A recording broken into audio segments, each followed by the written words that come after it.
नमस्कार मित्रों, स्वागत है आपका आज की नई वीडियो में। आज की वीडियो में हम डिस्कस करेंगे Canadian permanent residency with A low score कैसे गेन कर सकते हैं, और साथ ही साथ और जो डेवलपमेंट्स हो रही हैं कैनेडियन इमिग्रेशन में उसके बारे में भी डिस्कस करेंगे। तो वीडियो में एंटर करने से पहले जिन्होंने चैनल को सब्सक्राइब नहीं किया वो चैनल को सब्सक्राइब कर लें और बेल आइकन भी प्रेस कर दें, जिससे आपको आने वाली वीडियो की जानकारी मिले। और साथ ही साथ वीडियो को लाइक एंड शेयर भी कीजिए, जिससे कि चैनल की रीच और लोगों तक भी हो सके। तो आइए अब आगे बढ़ते हैं। तो सबसे पहले पीएनपी कैटेगरी की बात करते हैं, प्रोविंशियल नॉमिनी प्रोग्राम की। इसमें जो foreign nationals with an intent to reside in a particular province और टेरिटरी अदर देन क्यूबेक और नूनावत, इनको छोड़ के, क्यूबेक और नूनावत को छोड़ के बाकी जो प्रोविंसेस हैं उनके पीएनपी प्रोग्राम्स हैं। डिफरेंट प्रोविंसेस के अपने अपने प्रोग्राम्स हैं और उनमें अलग अलग कैटेगरीज को, अलग अलग ट्रेड्स को, स्किल्स को प्रेफरेंस दी जाती है। तो जैसा कि इसमें लिखा हुआ varies depending on the province over 80 different streams. जैसे ब्रिटिश कोलंबिया में अलग रिक्वायरमेंट्स, अलग ट्रेड्स को प्रेफरेंस दी जाएगी, तो ओंटारियो में और तरह के हैं। तो बाकी वीडियोस में भी इनके बारे में डिस्कस करते रहते हैं, तो आपको उन वीडियोस से भी पता चल जाता होगा कि कौन कौन सी कैटेगरी को कौन कौन से प्रोविंस में प्रेफरेंस दी जा रही है। तो अल्बर्टा का देख सकते हैं, सभी प्रोविंसेस का आप चेक कर सकते हैं कौन कौन सी है, क्योंकि अगर इसी वीडियो में सारा कुछ करेंगे तो ये वीडियो बहुत लंबी हो जाएगी। तो दूसरा प्रोग्राम जो आपको बेनिफिट दे सकता है वो है Atlantic immigration program. Foreign nationals with an intent to reside in an Atlantic province with a job offer from an eligible employer. इसमें जॉब ऑफर जो है एलिजिबल एम्प्लॉयर की, जो डेजिग्नेटेड एम्प्लॉयर्स हैं उनके यहाँ से जॉब ऑफर, वर्क एक्सपीरियंस और एजुकेशन लैंग्वेज रिक्वायरमेंट्स अगर फुलफिल होती हैं तो आप एआईपी में भी अप्लाई कर सकते हैं। पहले तो ओंटारियो से बहुत लोग एआईपी में जाके अपनी पीआर लेते थे, लेकिन अब इसकी वो पहले 10,000 की इनकी टारगेट था, 10,000 कैंडिडेट्स का। अब इस बार इन्होंने कम करके उसे 5,000 का कर दिया है। फिर भी लोग अपना इसका बेनिफिट उठा सकते हैं। थर्ड कैटेगरी है spousal sponsorship. Foreign nationals in a marriage, common law और conjugal relationship with a Canadian citizen और परमानेंट रेजिडेंट, जो कि इसका बेनिफिट ले सकते हैं। और sponsor must be your spouse, वो आपका स्पाउस होना चाहिए। तो आप इस स्पाउसल कैटेगरी में, फैमिली कैटेगरी में भी आप आसानी से पीआर आपको मिल सकती है। नेक्स्ट कैटेगरी है फैमिली स्पॉन्सरशिप में dependent child. Foreign nationals who are dependent children of Canadian citizens and permanent residents, जो डिपेंडेंट चिल्ड्रन हैं वो इस कैटेगरी में बेनिफिट ले सकते हैं। Sponsor must be your parent, you must be a dependent child, तो ये इसमें प्री कंडीशन है। Parents and grandparents programme है। Foreign nationals who have an eligible sponsor, sponsor must be your child और grand child. अगर आपका बेटा, बेटी या ग्रैंड चाइल्ड कोई भी है तो वो आपको स्पॉन्सर कर सकता है। तो immigration pilots program varies depending on the pilot. बहुत सारे पायलट प्रोग्राम्स हैं जो इस वक्त चल रहे हैं। Foreign nationals who qualify for a specific pilot, जैसे अटलांटिक में अलग तरह के चल रहे हैं, बाकी सभी प्रोविंसेस में अपने अपने क्रिटिकल जो ऑक्यूपेशन के हिसाब से पायलट प्रोग्राम्स, या कम्युनिटी के हिसाब से भी हैं। रीजनल कम्युनिटी पायलट प्रोग्राम्स जो अभी लॉन्च हुआ है, अलग अलग पायलट प्रोग्राम्स हैं जिनके थ्रू आप कम सीआरएस स्कोर होने पर भी आप स्पॉन्सरशिप ले सकते हैं और अपनी पीआर जो है उसको पीआर जो है वो ले सकते हैं। में 80 पीएनपी स्ट्रीम्स हैं। ये स्ट्रीम्स जो हैं vary quite a bit depending on the province और टेरिटरी।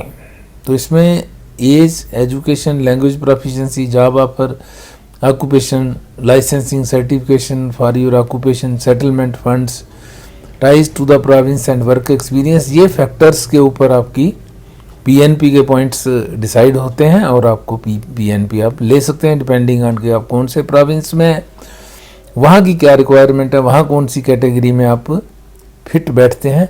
तो ये आप उसका बेनिफिट आप ले सकते हैं।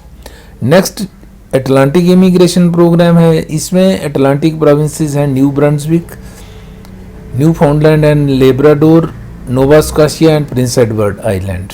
तो इनके जो AIP जो चल है, AIP स्ट्रीम में आप इन प्रोविंसेस में जॉब ऑफर वगैरह लेके आप इसमें बेनिफिट ले सकते हैं। स्पाउसल स्पॉन्सरशिप तो सिंपल ही है। उसके बाद नेक्स्ट आता है फैमिली स्पॉन्सरशिप। डिपेंडेंट चाइल्ड जो है अंडर द एज ऑफ 22 होना चाहिए, not married in common law और in a common law relationship. In some cases you can qualify as dependent child if you are aged 22 or older, provided that you were financially dependent on your parents prior to the age of 22 and you remain financially dependent on your parents due to a mental or physical condition। ये extraordinary conditions हैं। Next है family sponsorship में parents and grandparents program. तो 2025 में इसमें कोई application नहीं लग रही। जो ऑलरेडी लगी हुई हैं एप्लीकेशंस उनसे ही कैंडिडेट्स इस बार लिए जा रहे हैं। बट ये एक स्ट्रीम है जिसमें कि पेरेंट्स और ग्रैंड पेरेंट्स भी कनाडा की PR ले सकते हैं इस स्कीम के थ्रू। तो ये एक सीनियर लोगों के लिए है। नेक्स्ट आता है इमिग्रेशन पायलट्स। इमिग्रेशन पायलट्स में जो फेडरल प्रोग्राम्स हैं उनमें आ गया एक एग्री फूड पायलट और दूसरा है एक caregiver program pilot. Caregiver में तो आप कनाडा में जैसे ही लैंड करते हैं आपको PR दे दी जाती है। उसकी कुछ प्री कंडीशंस हैं केयर गिवर की, वो अलग से किसी वीडियो में डिस्कस करेंगे। Successful pilots can become permanent pathways to PR। जैसे AIP या परमानेंट ही बन गया है और RCIP जो पहले RNIP होता था अब RCIP को परमानेंट टाइप का कर रहे हैं, जिसमें कि रूरल कैनेडियन इमिग्रेशन क्लास जो है वो एलिजिबल होती है। इसमें आप जैसे रूरल किसी कैटेगरी कम्युनिटी में आप रहते हैं और वो कम्युनिटी आपको स्पॉन्सर कर देती है तो आप इस पायलट प्रोग्राम में एलिजिबल हो जाते हैं। तो इसी तरह वेरियस प्रोग्राम्स और भी आते रहते हैं प्रोविंसेस के। आप अगर देखते रहते हैं कि आप अगर देख रहे हैं कंटिन्यूसली चेक कर रहे हैं तो आप इन प्रोग्राम्स का बेनिफिट उठा सकते हैं। तो ये थी बात के लो CRS स्कोर के होते हुए भी आप कैसे PR ले सकते हैं। और इसी कैटेगरी में आपके लिए एक नई खबर है कि यूकॉन नॉमिनी प्रोग्राम जो है वो भी एक fix number of applications for each intake लेने जा रहा है। तो इसमें once the cap has been hit for a given intake the Yukon nominee programme will cease to accept application until the following intake. तो on January 29 the YNP will open with its first intake for 2025। तो 2025 के लिए first intake जो January 29 को open होने जा रही है और इसमें मैक्सिमम 125 एप्लीकेशंस लिए जाएंगे। और अगर आप में से कोई भी एलिजिबल हो इसके लिए तो आप उसमें जा सकते हैं। आप तो ये रैशनल फॉर चेंज क्या है कि इन्होंने ये चेंज क्यों लाई है कि पिछली साल जो 2024 में जो सिस्टम हुआ था उसमें इन्होंने बीच में एकदम से एप्लीकेशन एकदम से ज़्यादा आ गई तो इन्होंने फिर एप्लीकेशंस आगे लेना बंद कर दी थी। अब क्या है कि इन्होंने एप्लीकेशंस के कुछ बना दिए हैं, मतलब एक बार इनटेक खुलेगी तो कुछ कैंडिडेट्स लेंगे, फिर उसके बाद दोबारा से इनटेक खोलेंगे, फिर एप्लीकेशंस लेंगे। इस तरह से इनका कोई प्लान चल रहा है। तो फर्स्ट इनटेक जो है वो January 29 को हो रहा है, तो आप अप्लाई कर सकते हैं उसमें और उसका बेनिफिट आप ले सकते हैं। तो आज की वीडियो यहीं तक रखते हैं, मिलते हैं आपसे अगली वीडियो में कुछ और जानकारी के साथ। तो आज की वीडियो यहीं तक रखते हैं, मिलते हैं आपसे अगली वीडियो में कुछ और नई जानकारी के साथ। तब तक के लिए नमस्कार। जिन्होंने चैनल को सब्सक्राइब नहीं किया चैनल को सब्सक्राइब जरूर करें और बेल आइकन भी प्रेस कर दें और साथ ही साथ वीडियो को लाइक एंड शेयर भी करें जिससे कि और लोगों की रीच भी चैनल तक हो सके। तो thanks for watching, have a nice time, see you again in the next video.